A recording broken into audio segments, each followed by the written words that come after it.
Mabuhay everyone! Today, I'll show you the basic recipe of pumpkin soup. Mahirap siyang hiwain.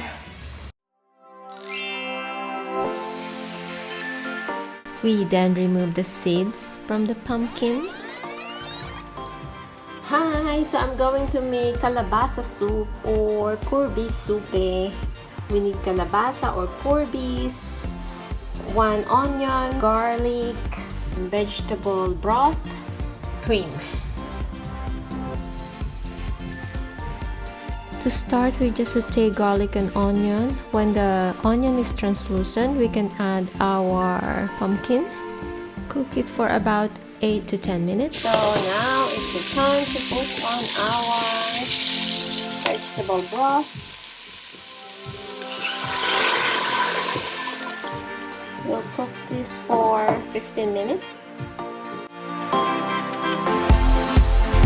We put 3/4 of the cream. Cook this for 15 to 20 minutes. Then we puree.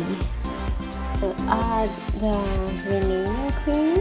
This is the basic recipe of pumpkin soup.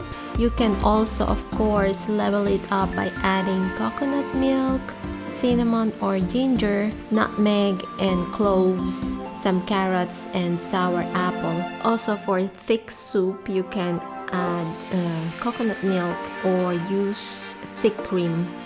This is just the basic. I'm just showing you the basic recipe of pumpkin soup. Thank you for watching. Happy cooking. Keep safe. Bye bye.